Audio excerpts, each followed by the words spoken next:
درخواست دے گا 15 دنوں میں اس کے اوپر فیصلہ دینا ہوگا اور ڈومیسائل دینا ہوگا۔ اس میں ایک اور زیادتی وہ یہ کر رہے ہیں کہ مثلا جو کشمیر سے باہر مہاجرین بستے ہیں ان کے بچے تو جو ہیں وہ تو اس کے حقدار نہیں ہوں گے ڈومیسائل کے، یا مہاجرین خود حقدار نہیں ہوں گے، جو ڈائسپورا کمیونٹی میں ہے وہ لوگ حقدار نہیں ہوں گے، لیکن جو یہ نئے ڈومیسائل حاصل کرنے والے ہوں گے ان کے یہ حقوق محفوظ ہو جائیں گے۔ اور چیز کا اضافہ کرتا چلوں کہ آپ کو یہ بتاؤں کہ کشمیر میں لگ بھگ 5 لاکھ جابز تھے، 5 لاکھ جابز تھے، یعنی 500,000 جابز، وہ سارے کے سارے جابز جو ہیں وہ ان نئے ڈومیسائل ہولڈرز کو دے دیے جائیں گے، کیونکہ کشمیریوں کو ایک مرتبہ پھر کوالیفائی کرنا پڑے گا، انہیں بتانا پڑے گا کہ ہم کشمیری ہیں، کہ ہماری یہاں مستقل سکونت ہے۔ اگر کسی کے پاس وہ ڈومیسائل سرٹیفکیٹ نہیں ہے تو وہ پھر یہ ملازمت حاصل نہیں کر سکتا۔ یہ بالکل ویسے ہی ہے جیسے انہوں نے ہندوستان میں شہریت ترمیمی قانون پاس کیا تھا اور مسلمانوں کو ثابت کرنا پڑ رہا تھا کہ وہ ہندوستان کے شہری ہیں۔ تو اچھا، یہاں تک میں آپ کو لایا ہوں، میں آگے یہ بتانا چاہتا ہوں کہ یہ جو اقدامات ہندوستان نے کیے ہیں یہ سلامتی کونسل کی قراردادوں، article 49 of the Geneva convention, ICC statute, additional protocol 1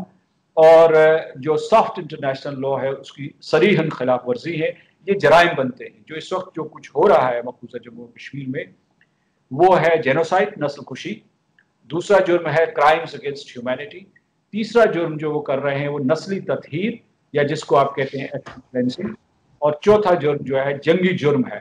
کہ اس طریقے سے آپ باہر سے لوگوں کو لائیں اور ایک متنازع علاقے میں اس طریقے سے آباد کریں تاکہ آپ آبادی کا تناسب تبدیل کریں۔ ہندوستان جو ہے اس کو ایک ہندو راشٹرا بنانا چاہتا ہے، ایک ہندو ریاست بنانا چاہتا ہے، اور اس میں اس کا الٹ رد عمل ہو رہا ہے۔ وہ سمجھتے تھے کہ جو 9 لاکھ فوجی ہیں ان کے پاس جو بندوقیں ہیں اس کے ذریعے وہ کشمیریوں کو زیر کرتے ہیں، لیکن رد عمل یہ ہو رہا ہے کہ جو ہندوستان کے اس ظلم و ستم کی وجہ سے، اور اب جو وہ زمین کے اوپر قبضہ کر رہے ہیں اور ان سے کشمیریوں سے ان کی شہریت چھین رہے ہیں، ان کا روزگار چھین رہے ہیں، ان کا کاروبار چھین رہے ہیں، اس کا رد عمل یہ ہوا ہے کہ وہاں کی نوجوان نسل نے قسم کھائی ہے کہ ہم آزادی لے کر رہیں گے اور ہم اپنی جد و جہد کو تیز تر کریں گے۔ اس بات کی کوئی ضمانت نہیں دے سکتا، کوئی گارنٹی نہیں دے سکتا کہ وہاں آرمڈ ریزسٹنس یا مسلح مزاحمت شروع نہیں ہوگی۔ جب آپ لوگوں کے گھروں پہ ہی ڈاکے ڈالنا شروع کر دیں، ان کی زمینیں ان سے چھیننا شروع کر دیں، تو دنیا کے کس قانون کے تحت آپ ان کو پابند کریں گے اور پابا زنجیر کریں گے؟ مسٹر پریزیڈنٹ، آپ نے بجا فرمایا اور بالکل ٹھیک فرمایا کہ اصل میں بی جے پی جو رولنگ پارٹی ہے اور جو RSS کا مائنڈ سیٹ ہے وہ مل گیا ہے، and it's a hybrid way of thinking, کہ وہ بیسکلی چاہ رہے ہیں کہ انڈیا کو ایک آل ہندو اسٹیٹ بنایا جائے۔ میرا سوال یہ ہے کہ